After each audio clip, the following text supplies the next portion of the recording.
Muli po, ako'y bumabati ng magandang umaga po sa bawat isa na nandito po sa ating bahay sa bahan.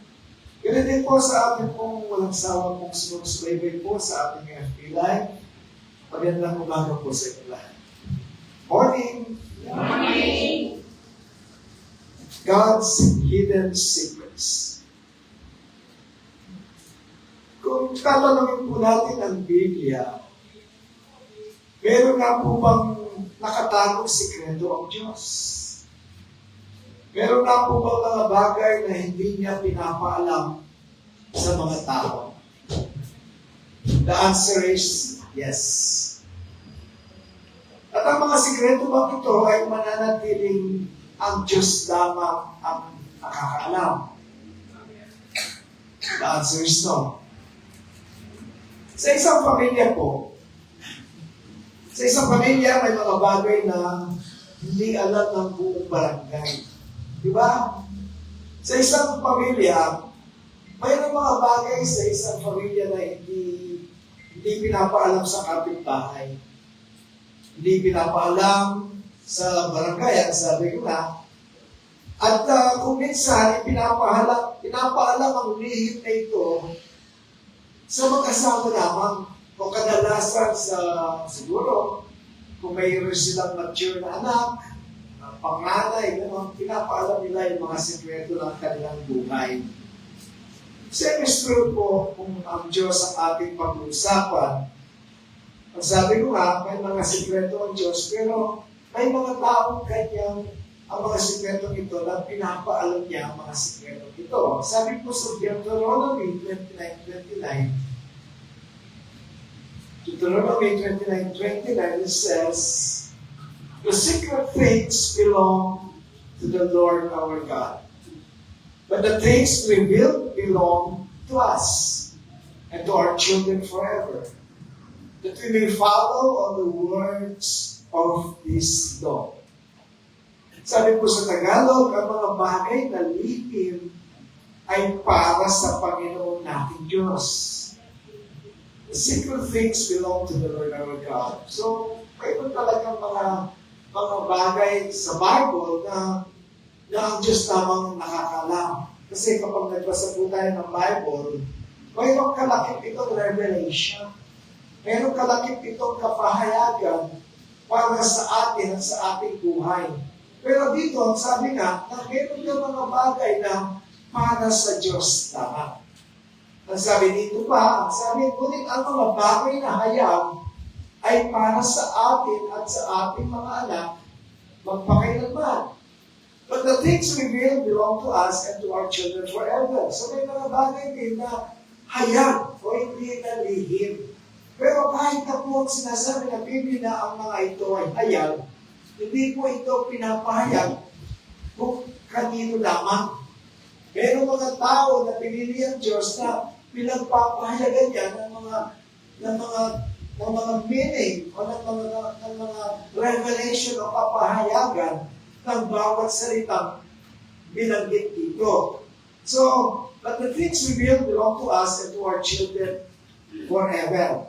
So, dito po, ang sabi po dito that we may follow all the words of the law. So, ang sabi dito, upang ating magawa ang lahat ng mga salita ng kautusan ito.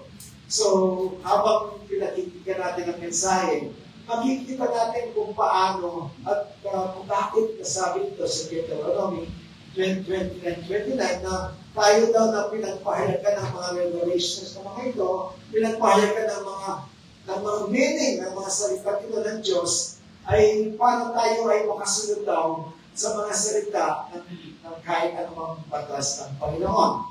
At ang patungkol sa mga hidden secrets na ito ay sinabi muli, hindi lamang po sa lumang tipan, kundi maging sa bagong tipan.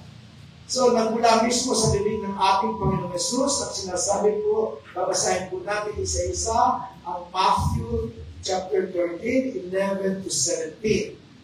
When the disciples came to ask Jesus and asked, "Why do you speak to the people in parables?" Kasi nahalata ng kanyang mga disipulo ng panahon yun nagsasalita ang Diyos ng mga talinhaga, hindi diretsahang salita.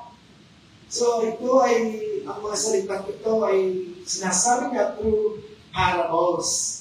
So, nagtanong po yung kanyang mga disipulo kung bakit na hindi na lamang prangka o diretsahang sabihin yung mga salitang kanilang maririnig. So, ang sabi po ng ating Panginoon sa verse 11, ito po ang sagot niya sa tanong ng mga disipulo. Sabi niya, Jesus replied, "Because the knowledge of the secrets of the kingdom of heaven has been given to you, not to them." Sumagot siya at sinabi sa kanila, sapagkat sa inyo ay pinagkaloob ng malaman ang mga hiwaga ng kaharian ng langit, ngunit hindi ipinagkaloob sa kanila. So, kung makikita natin ang salita dito ng Panginoon, ibig sabihin, hindi sa lahat ng tao makakaunawa ng mga talinhagang ito. Walang salita mismo ng Diyos, hindi lahat ng tao ay makababatid kung ano ang tunay na kahulugan ng bawat talata ng Biblia. So dito nga, kaya nga, kapag malinaw na para sa atin po, ang ating mga binabahagi patungkol sa gospel, Sunday after Sunday, at kung minsan ay makikita mo na lamang na malabo pa rin sa iba, o kahit na i-explain mo sa kanila, o kahit marinig mo pa yung video na ito sa kanila mismo, ay parang hindi nila ito nauunawaan. So dito po, sa sinabi nito ng Panginoon, ay huwag na po tayong magtaka. Kasi iilan lang po ang talagang pinili ng Diyos na makaunawa po ng tunay na kahulugan ng kanyang mga salita. Ang sabi po sa verse 13 sa ating pagpapatuloy, that is why, ang sabi ni Kristo, that is why I speak to them in parables. Yun pala yung dahilan. Though seeing, they do not see. Though hearing, they do not hear or understand. Dahil dito ay nagsasalita ako sa kanila sa pamamagitan ng talinhaga. Sapagkat sa kanilang pagtingin ay hindi sila makakakita at sa kanilang pagkinig ay hindi sila makakarinig at hindi sila makakaunawa.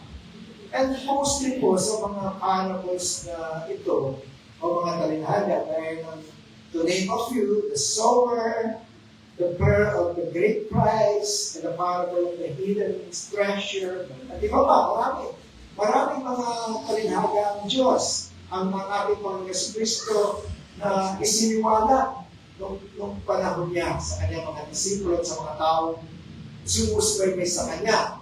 Ang sabi nga, ay ang lahat ng ito ay mostly ay nakapatungkol po sa pagkahari ng Diyos.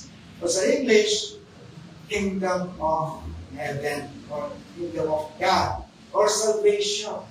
So dito po, sa nakikita natin na hindi po lahat makakaunawa ang gospel talaga.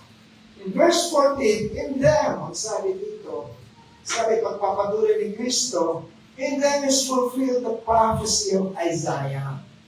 You will be ever hearing but never understanding.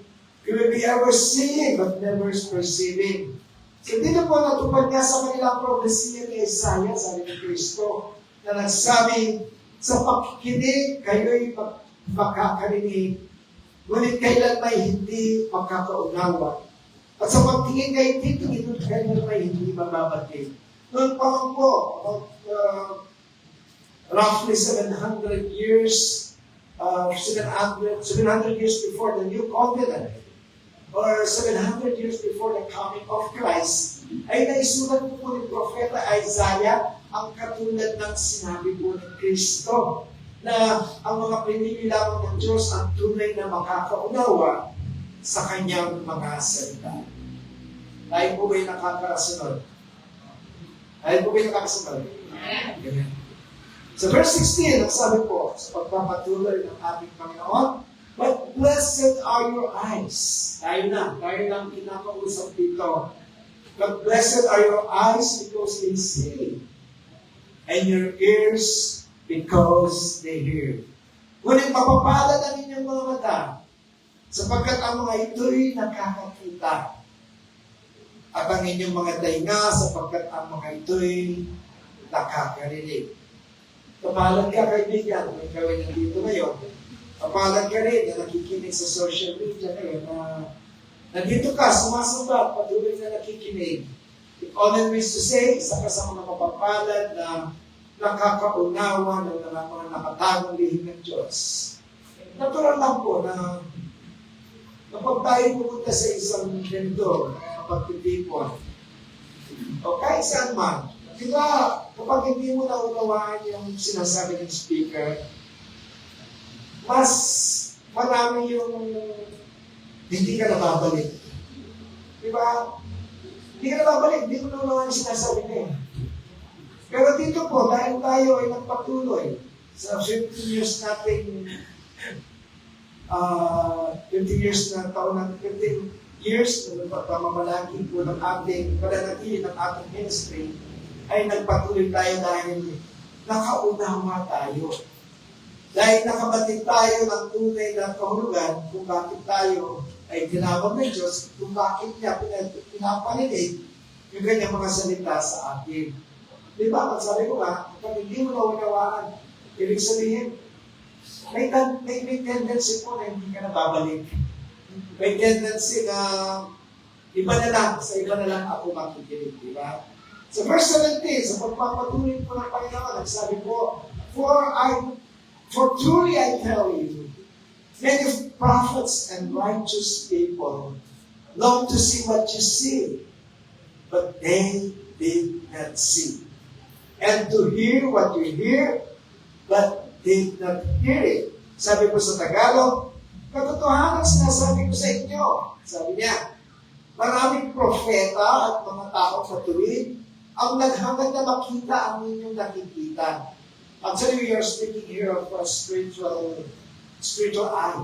Hindi yung, of course, meron tayong mata, nakikita natin lahat. Pero iba yung pakahulugan po dito ng Panginoon kapag sinabi niyang many prophets and righteous people long to see what you see. Sila rin, hinagad din lang makita yung nakita natin.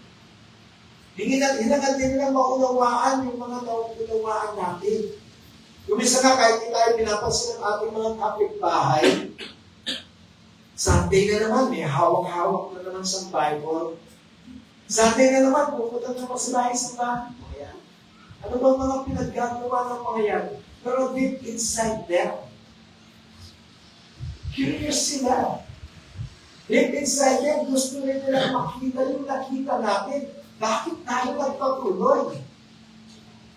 Kasi di ba, kuminsan tayo nagaya, meron tayong mga panauhin. Kuminsan, kahit anong yaya natin, hindi na sila bumabalik. Kasi they didn't see what we saw. They didn't hear what we heard. Iba yung pagdinig nila, iba yung pagkakilala nila sa salita ng Diyos. Kaya nga ba po, marami pong katulad si Brother Dan na hindi naman po nakatapos ng mataas na pag-aaral at hindi po lahat gaano man kataas ang kanilang pinag-aralan ay karamihan po sa kanila ay hindi magagawa po ang ating ginagawa, kanilang ginagawa, ang halupay ng salita ng Diyos at pagtuloy mulayan.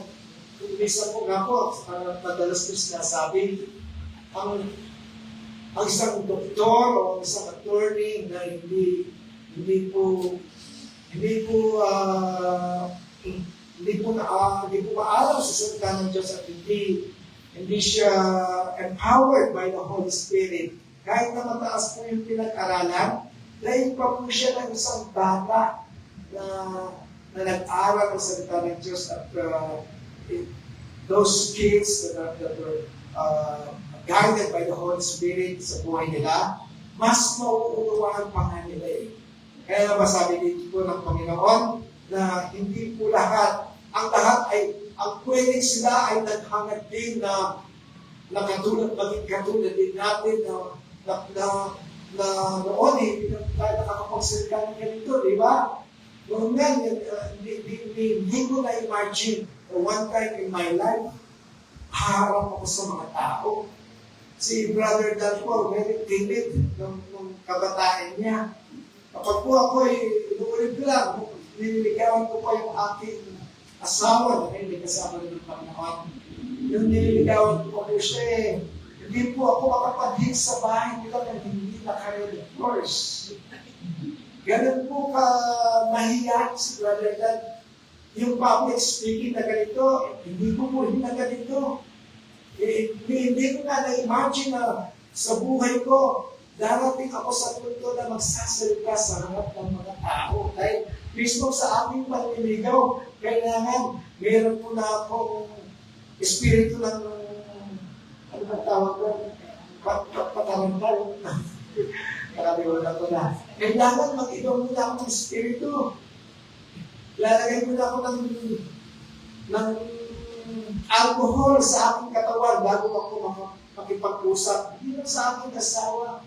So, kahit kaninang tao po, hindi talaga makapagsalita po kapag sa harap ng mga tao na dito. Pero dahil nga po tayo po ay tinawag ng Diyos at pinili ng Diyos para makaalam po ng kanyang salita, that is why we have to share it. Binibigyan tayo ng means, binibigyan tayo ng kalakasan, binibigyan tayo ng wisdom ng Panginoon para ma-share natin ang gospel at marami pong makaunawa sa kaligtasan gusto niyang iparating sa bawat isa. So, sabi po sa 1 Corinthians 2:8, none of the rulers of this age understood it. Sabi po ni Pablo, for if they had, they would not have crucified the Lord of glory. Sabi po ni Pablo, kung nagsasalita kami tungkol sa karunungan ng Diyos na hiwaga at pinilihin na itinalaga ng Diyos bagong panahon para sa kalagutyan natin. Hindi ito yung interpretation sa Tagalog. Ako na lang po mag-interpret sa Tagalog. Sabi dito, maging yung mga rulers daw, yung mga rulers na, yung mga, ano ba yung rulers sa Tagalog?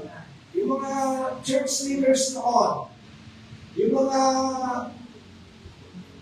naglilid sa mga tao noon, kung naiintindihan daw nila yung ating naiintindihan ngayon, sana hindi nila kinrucify si Jesus Christ. Diba? When Jesus Christ was crucified, halos po yung mga nagsabing free Barabbas. Mga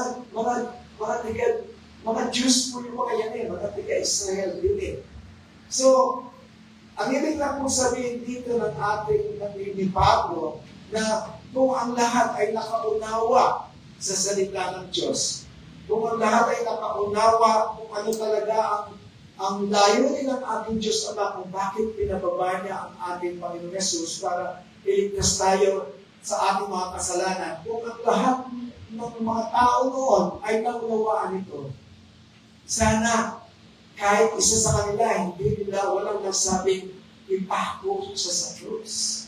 Kaya dito lang po makikita natin na hindi lahat ng sikreto, hindi lahat ng kapahayagan ng Diyos ay ipinapaalam po sa mga tao. So, dito po sa John 6:63, ang sabi po, it is the Spirit who gives life.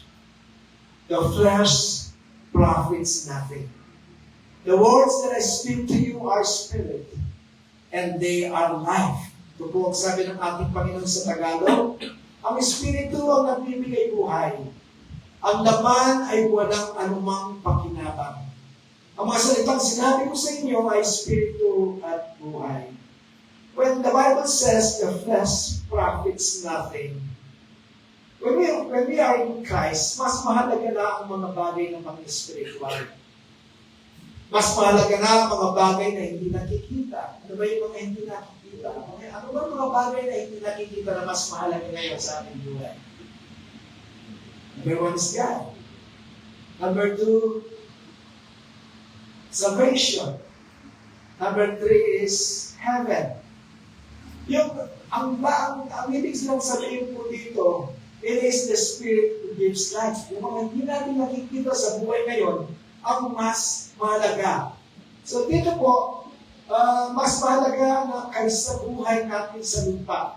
Ilang buhay na walang hanggang kasama ang Panginoon. That is why this is so comforting po sa atin na bagaman tayo ay nawala na ng mga mahal sa buhay, ay this is comforting to know na sila man ay nandun na. This is comforting to know na dito pala, if the Spirit who gives life and best practice natin, dahil sa paniniwala natin sa mga bagay na hindi nakikita, it is comforting to know na nandun na yung ating mga pinamahal. Mas payapa pa nga sa atin eh. Mas masaya pa nga eh. Mas may galak pa nga sa puso kasi hindi na nila dadanasin yung mga dinaranas ng ating flesh na ngayon ay iba-iba po yung ating mga dinaranas. Pero di naman po ibig sabihin totally na walang pakinabang ang ating laman o physical life. Dahil kapag ang ating patay na espiritu ay binuhay muli ng Panginoon, sumusunod po ang physical life po natin, may manifestation in the flesh. Diba? Pero naman, hindi naman ibig sabihin na totally the flesh profits nothing. Meron din pakinabang kasi di ba noon ang buhay mo ay happy-go-lucky lang, di ba? Nabubuhay ka sa kasalukuyan. Kapag nakatanggap ka ng pera, gusto mo ngayon, waldasin na lahat sa mga hindi magagandang mga bagay, di ba? Pero when we are in Christ, di ba magmamanifest sa akin yung aming pagkakilala sa Panginoon na ngayon eh, hindi na tayo yung para sa buhay. Di ba?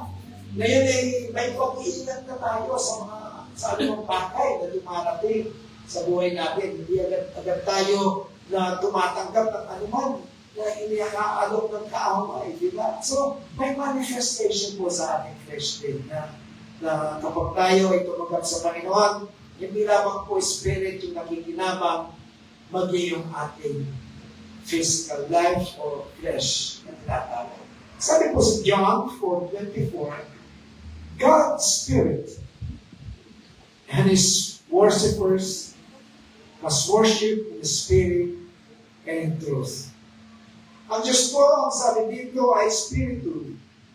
At ang mga sumasamba sa Kanya ay kailangang sumamba sa Espiritu at katotohanan. I will give you an example.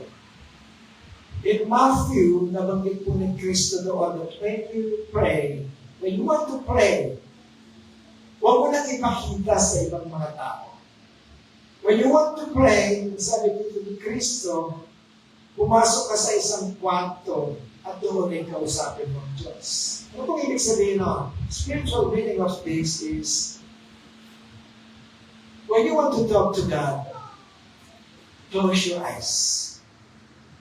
Kasi when you don't close your eyes, when you will not go into a room, marami kang maririnig. Marami kang makikita. And when you see things, when you talk to the God who is Spirit siya. Baka habang kinakausap mo siya, sinasabaw mo na yung electric child. Baka ina-idolize mo na yung TV habang ikaw nag-pray. Baka ina-idolize mo na yung pagkain na habang nag-pray, kumakausap mo siya ay nakikita mo yung pagkain, baka doon na yung focus mo. This is why here, Jesus Christ said, Espiritu ang Diyos.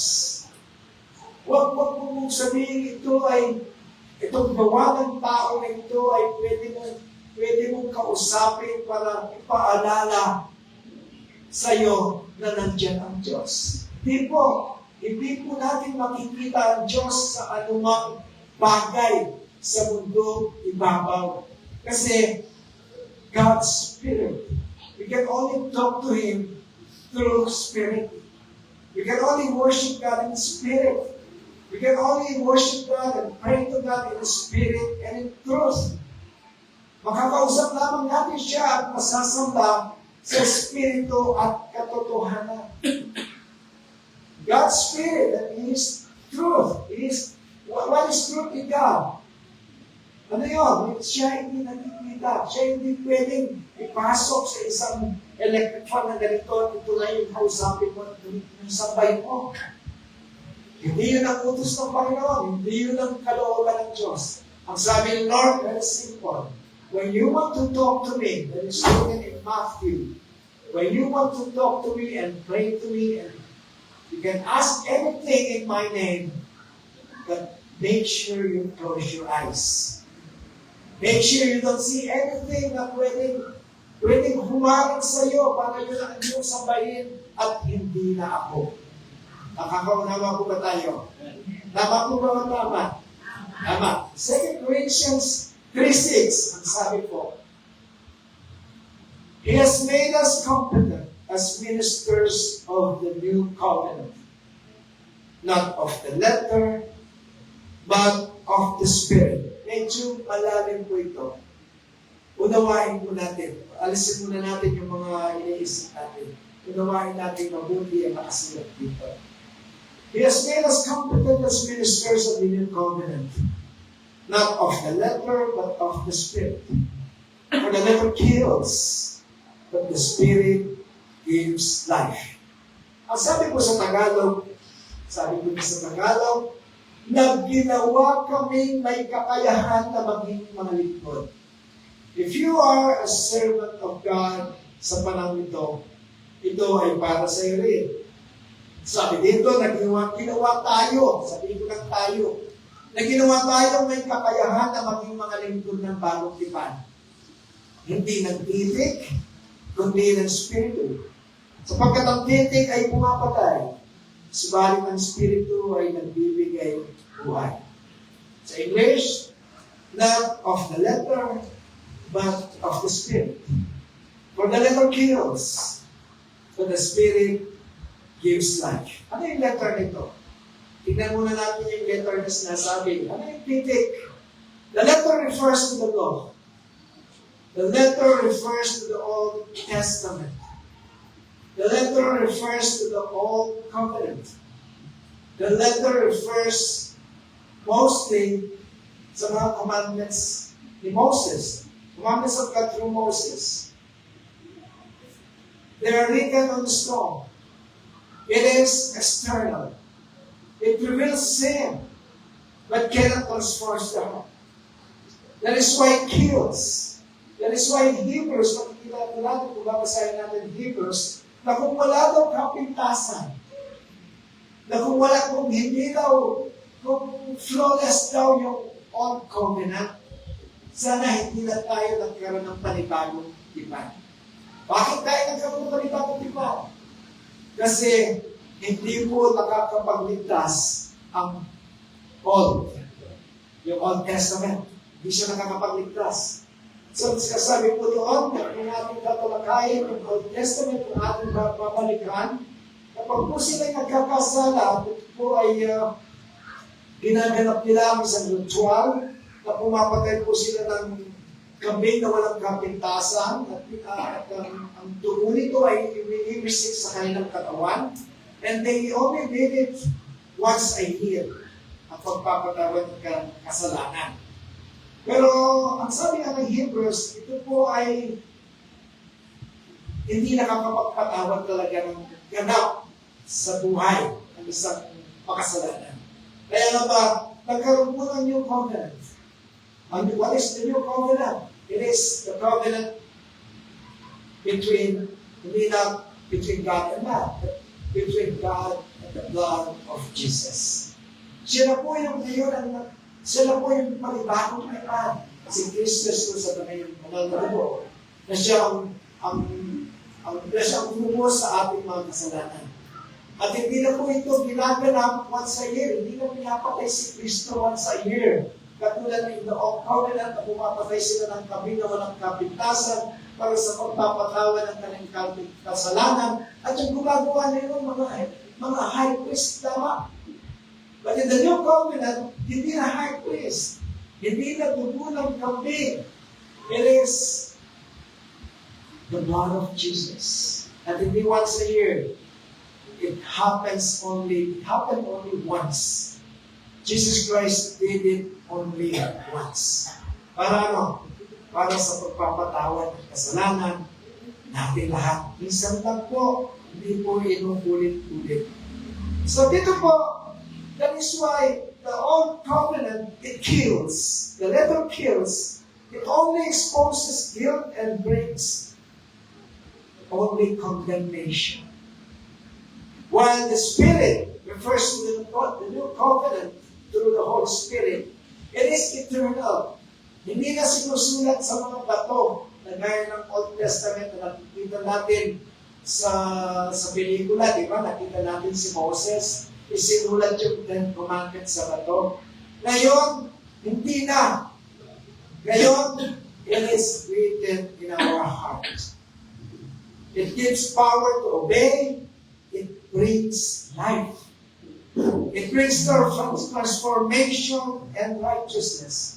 That is why, ang sabi po dito ni Pablo, ang sabi po dito, the flesh profits nothing. No, the letter kills, but the Spirit gives life. Pero ang problema po, hindi yung batas. Take note of this. Wala namang problema doon sa batas ni Moses. Wala namang problema doon sa mga ceremonial law na binabanggit, yung mga ano-anong law na ngayon. Pero ang problema po ay wala pong kakayahan ang tao na tuparin sa kanilang sariling kalakasan yung mga batas ni Moses ngayon. Actually, hindi lamang po 10 ang 10 commandments. Kung atin pong bibilangin ang lahat ng mga batas ni Moses, there are about 613 mitzvot na tinatawag. 613 commandments po na sinasabi po sa James 2:10 na sinasabi niya na nakapag-obey ka na sa siyam at nag-fail ka sa isa, you are still guilty of the whole commandment. So, in order to go to heaven, ano dapat gawin? Kailangan maging perfect.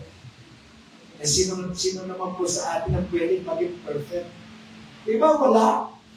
Sino po ba dito sa inyo magtaas ng kamay na hanggang siya mamatay ay magpapanatili ng siya perfect? Wala po. So wala po maliligtas. That is bad news. That is why nagkaroon po ng new covenant through Jesus. Kasi heto na yung gospel. Heto na po yung good news na tinatawag. Through Jesus, we can be perfect. Kasi siya po yung umako sa ating mga pagkakasala. Diba? When He was hung on the cross, He said, it is finished.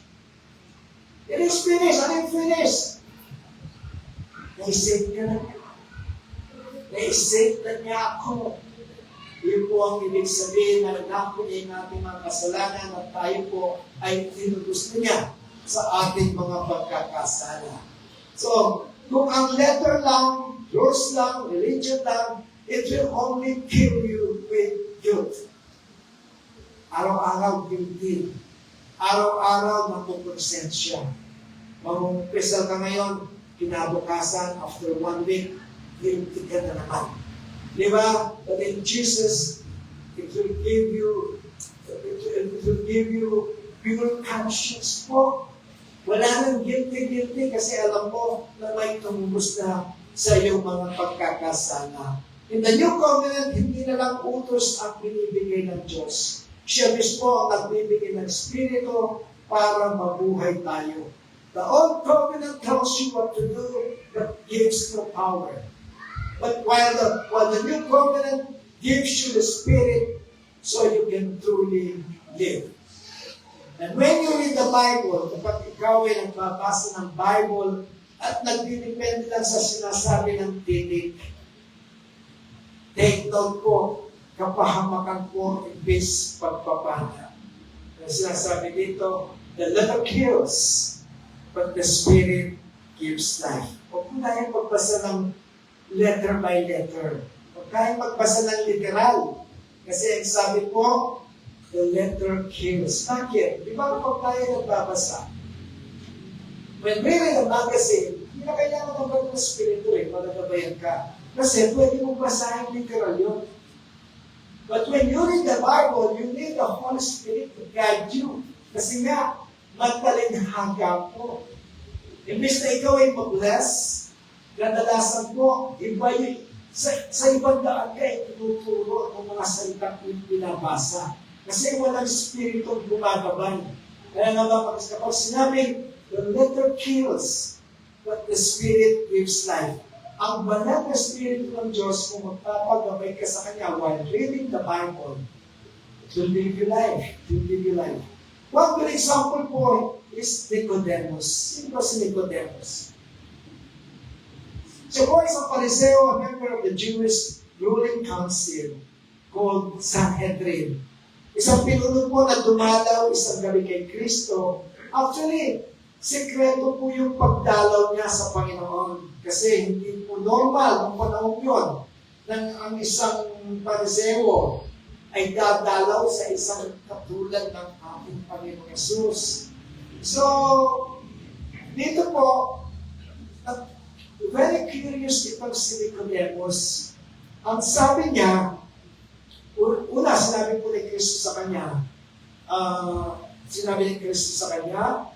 na very truly, I tell you, no one can see the kingdom of God unless they are born again. Katotohanan sinasabi ko sa iyo, sabi ni Kristo kay Nicodemus, malibang ang isang tao ay ipananganak na muli, ay hindi niya makikita ang kaharian ng Diyos. Dito natin po unang narinig ang salitang born again sa John 3:3. At katulad ng iba na malayo ang pakahulugan ng salitang born again sa tunay ng kahulugan nito, hindi po nila alam ang salitang born again. Si Nicodemus ay katulad ng iba na marunong sa karunungan ng mundo, pero malapong maunawaan ang liwaga ng salita ng Diyos, ay ganito ang kanyang katanungan sa sinabi ng Panginoon. Sinabi ng Panginoon, unless you are born again, you will not see the kingdom of heaven. So, binasa po ito ng literal ni Nicodemus. At ito ang kanyang sinabi, how can someone be born when they are old? Nakikita niyo yung aking pinupunto dito. Kapag ikaw ay nagbasa ng literal sa Biblia, magiging katulad ka ni Nicodemo ay hindi mo makukuha yung tunay na kahulugan nito. Ang sabi ni Nicodemo, sinabi sa kanya, paano may papanganak ang isang tao kung siya matanda na?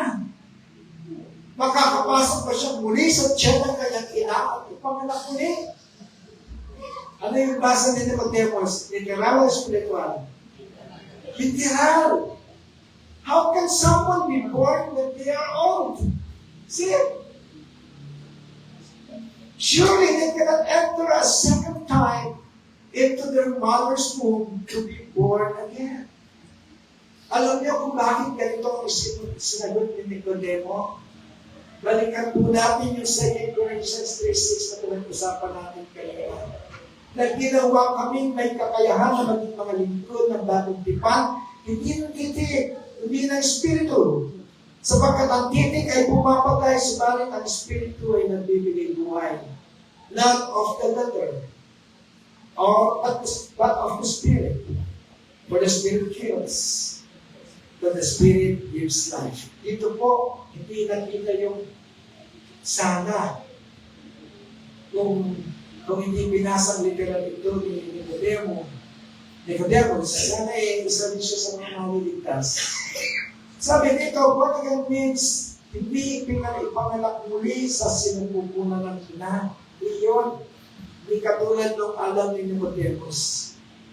Born again is born again po in spirit. It is a reconciliation between man and God.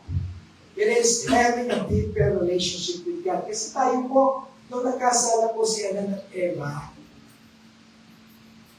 naging kaaway po natin ang Diyos. Namana po natin yun hanggang sa ngayon na tayo po ay under curse dahil po sa kasalanan. But when we were born again, ipinanganak po tayo muli sa Espiritu. At dito po ay Ginabayan po tayo ng mga Espiritu para sa isang panibagong pananaw. Panibagong pananaw sa buhay. Panibagong buhay. So dito po, at nakikita natin sa ating buhay ngayon na hindi na ganito yung pagkakahulugan natin sa salitang buwan na yan. Yung inuwal tayo muli sa sinapupunan ng ating ina. Amen po ba? Hindi tayo katulad ni Nicodemus. In closing, pwede po tayong tumingin dito sa taas po. Yung nilagay kong poster niya. Pwede po ba natin basahin sabay-sabay? John 1:13, which were born. Hindi po, sabay-sabay tayo. Which were born, not of blood, nor of the will of the flesh, nor of the will of man, but of God. Na ipinanganak hindi sa dugo, ibig sabihin po, not of blood, o sa kalooban ng laman, not of the will of the flesh, o sa kalooban ng tao. Tayo po daw ay nag-work again, hindi dahil namana natin ito, dahil ang tatay ko, pastor eh. So, born again na rin ako, hindi po yun ang ibig sabihin. Sabi nga, we were born not of blood. Hindi ibig sabihin, pastor, yung tatay mo, maniligtas ka. Having a deep relationship with God is personal po. Personal yung ating pagkipagtagpo sa Panginoon. Ang sabi pa dito, hindi dahil kalooban ng laman, nor of the will of the flesh. This verse is talking about how a person becomes a true child of God, not physical birth, but a spiritual birth. Not of blood, dito na mapana. Being born again is not by family lineage. Sabi ko nga, kahit pastor yung tatay mo, kahit lumaki ka sa church, hindi automatic na magiging Kristiyano ka rin. Salvation is not inherited po. Nor of the will of the flesh. Hindi ito dahil gusto mo lang o sa effort. You cannot say, magiging save ako kasi mabait ako tao. Magiging save ako kasi palasin pa ako. Magiging save ako kasi aayusin ko yung buhay ko. Hindi po yun. Salvation is not achieved by human effort. Sabi nga sa Ephesians 2:8 and 9, by grace you are saved. It is by the grace of God and through your faith. Not of works. Hindi dahil ikaw ay mabuti. Hindi dahil nakagawa ka ng kabutihan. Hindi yun ang dahilan kaya ka naligtas. Hindi po yung sapat. You will still need Jesus to be your personal Lord and Savior. Sabi po sa pangatlo, nor the will of man. Hindi ito dahil may nag-decide para sa iyo. Hindi dahil pinilit ka lang ng kaibigan mo. O dahil na-influence ka ng mga tao. O dahil na-influence ka ng pastor. Na pumunta rito. Hindi po yun. Salvation is not granted by human authority. Hindi po. Wala sa tatlong nabanggit ko. Yung ating makikipagtakbo po sa Panginoong Jesus, yung ating pagtanggap sa Kanya, yung Kanyang pagtawag sa atin, it was His personal choice. You are special. Kasi special Kanyang tinawag, special Kanyang pinili. Sa 1,000 tao, bakit ikaw nandito ka? Bakit?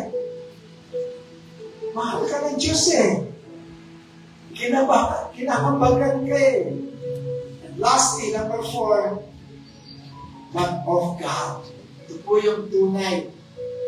Kung babasahin natin muli yun, ang sinasabi po dito, which we were born, not of God. not of the will of the flesh, nor the will of man, but the will of God.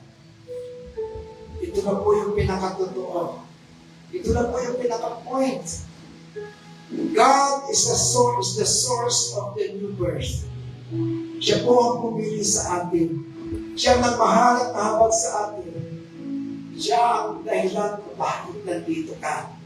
Hindi yung kaibigan mo, hindi yung sarili mo, hindi si pastor. Kaya wherever you are right now, patuloy na nakikinig dyan, kayo na nakikinig ngayon, siya ang kumikilos sa puso po ninyo. Siya ang nagbibigay ng panibagong buhay sa inyo, hindi ng ibang tao. Salvation is a work of God from start to finish. Kung ano man ang nakikisa niya sa inyo po, huwag po kayong titigil. Kung kayo man ay kumisa ay may nararamdamang parang bumahat lang sa inyo para pagpatuloy paglingkod ng Diyos. Tanahan po natin yan kasi kung ano man yung naumpisa ng Diyos sa iyo, siya rin po yung magtatapos. Kapag tinawag ka ngayon, someday, face to face, you will see God. Hintayin ko yung kapatid na. It's not, just keep on waiting. Just keep on going to God. Just keep on loving the Lord. Just keep on giving God the priority of life. Tatapusin mo niya yan. Huwag po tayo magdala.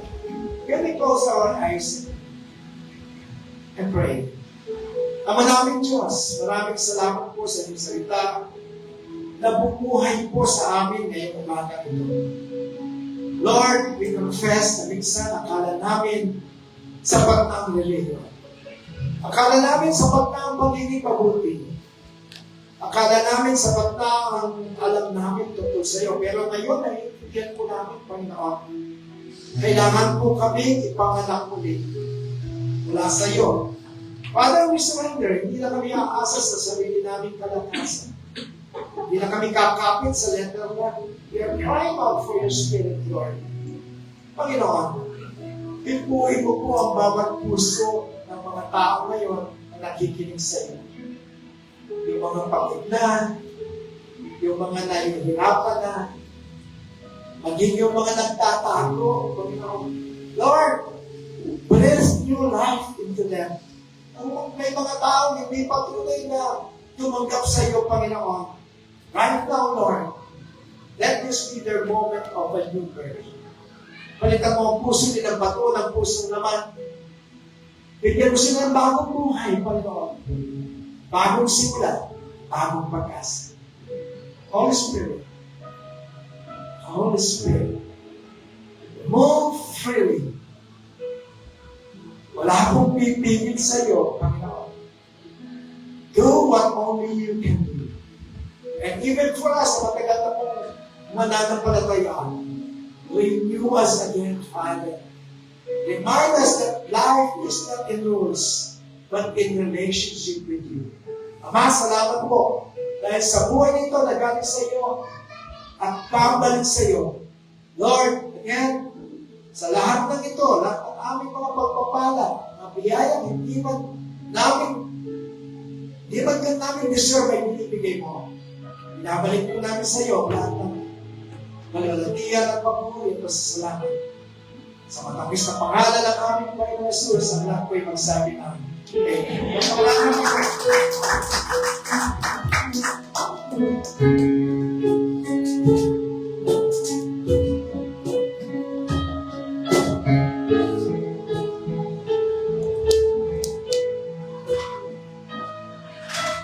I just want to be the name of Jesus over every heart and every mind. 'Cause I know there is peace within your presence. I see Jesus.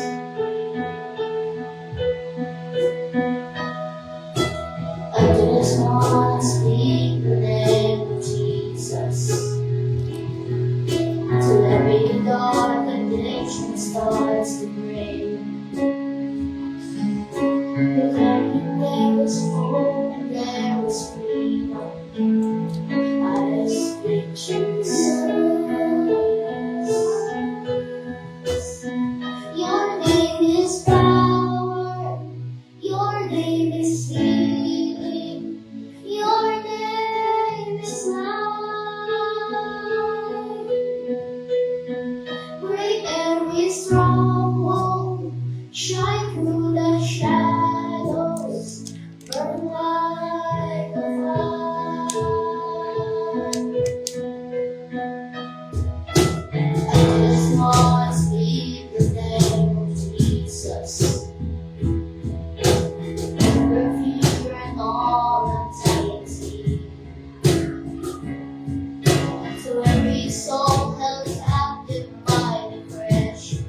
in the darkness over every enemy.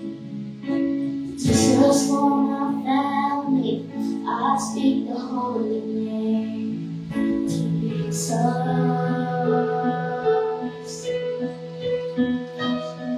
Shout Jesus from the mountains, Jesus in the streets, Jesus in the darkness over every enemy. Jesus, for my family, I speak the holy name. Jesus.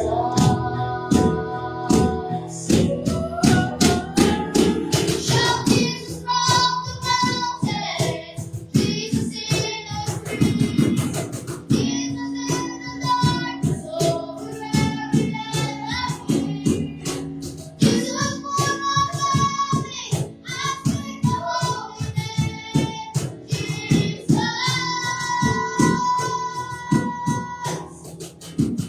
Shout Jesus from the mountains, Jesus in the streets, Jesus in the darkness over every enemy. Jesus, for my family, I speak the holy name. Jesus. Your name is power. Your name is healing.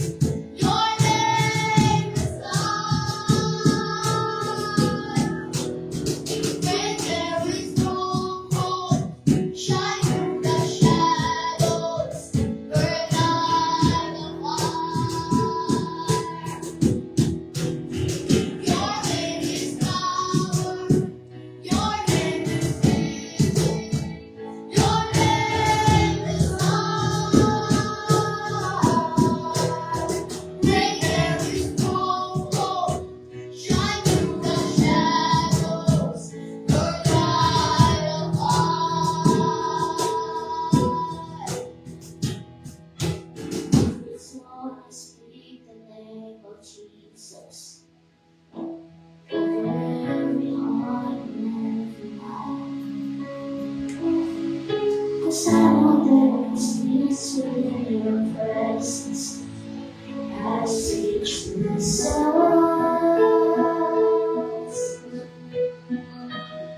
Shout Jesus in the mountains, Jesus in the streets, Jesus in the darkness over every enemy. Jesus, for my family, I speak the holy name. Jesus.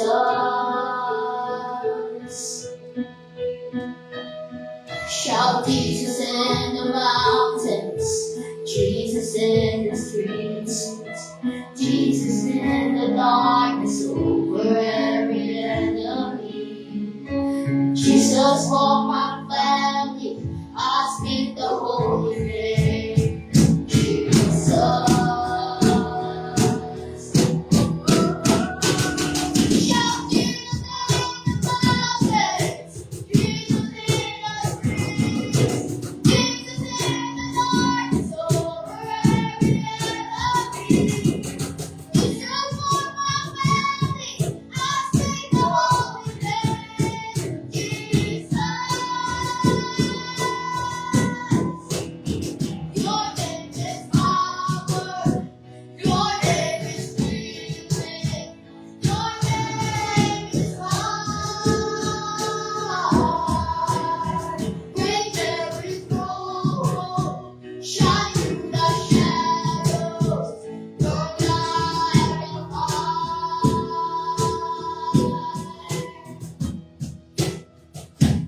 I wanna speak the name of Jesus over every heart and every mind. 'Cause I know there is peace within your presence. I see Jesus.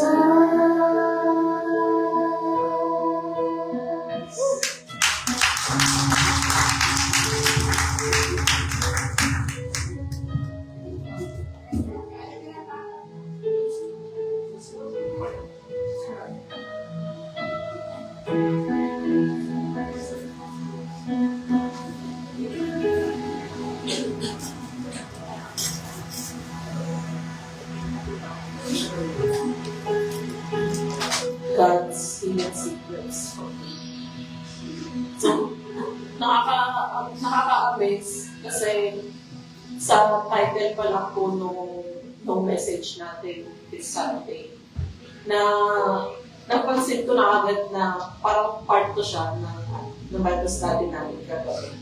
Kagabi po kasi di ba yung title natin is His Thoughts. So, ang pinaka-message natin dun kahapon is hindi natin naiintindihan kung ano yung iniisip ni Lord, yung lawak ng isip ni Lord dahil siya ay omniscient. Hindi siya katulad ng utak natin mga tao na limited. And yun nga, related siya dito sa topic natin ngayon na hidden secrets.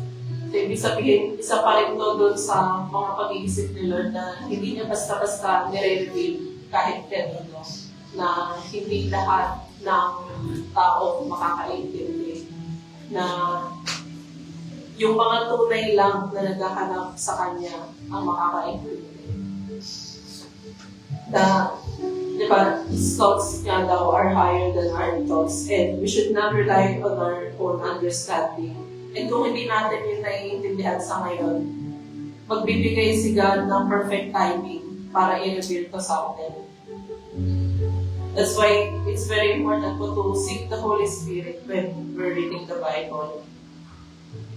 Narinig niyo po ba natin yung word na rema or familiar po ba tayo doon? So, ibig sabihin daw po ng rema, yung literal meaning niya is spoken word. Pero para sa ating mga Christian, ginagamit natin siya para, ang ibig sabihin is truth hidden in the Bible or truth from God na nare-reveal niya sa atin personally, in our own time, in His time na may intindihan natin. So that yung literal, yung letter na sinasabi dun sa Bible is not only, hindi lang siya letters or hindi lang siya literal na meaning, but it comes alive through the Word of God when He speaks to us. So, yun po yung rema. Another example din po is kagaya po nito, itong every service natin, every preaching, every Sunday. Kahit pare-parehas tayo naririnig.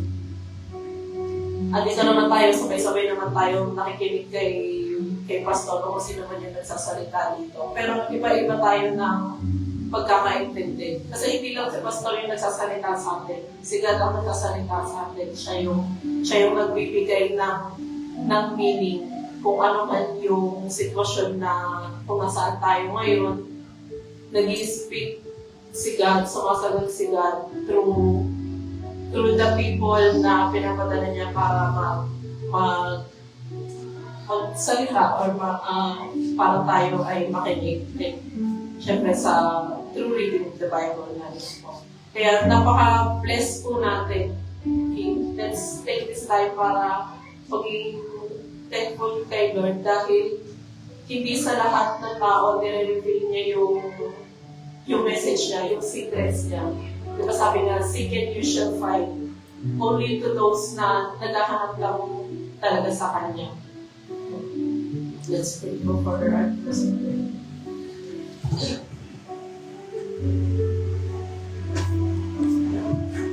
Lord God, glorify you, Lord. Tinataas naman ang iyong pangalan, Lord. Maraming salamat po na binigyan niyo po kami ng oras, ng ligtas na bahay-sambahan para makapagpuri po sa inyo, Lord, ngayong araw na po. Maraming salamat, Lord, sa mensahe po ipinapadala niyo sa amin linggo-linggo.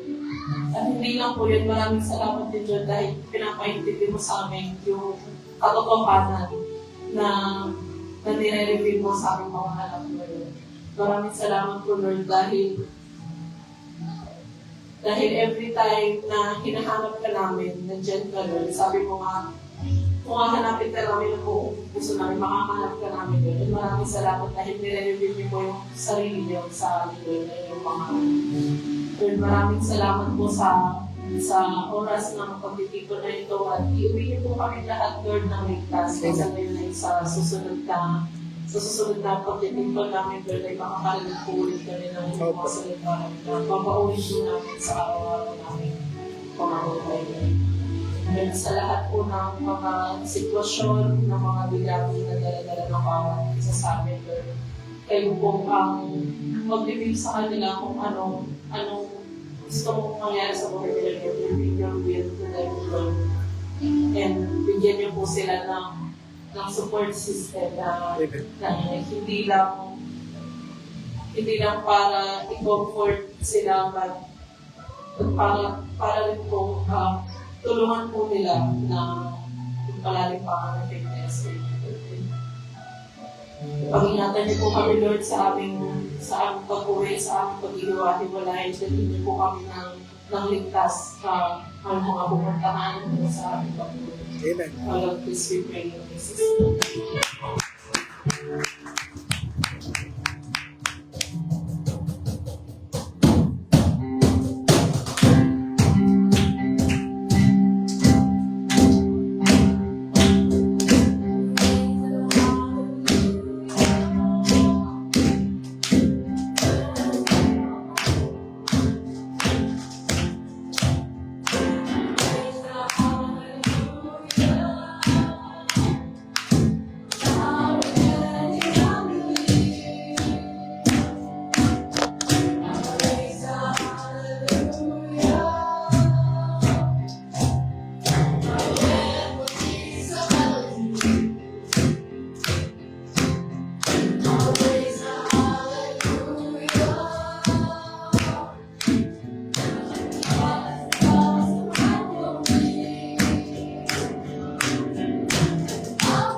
Sino sa ating Diyos?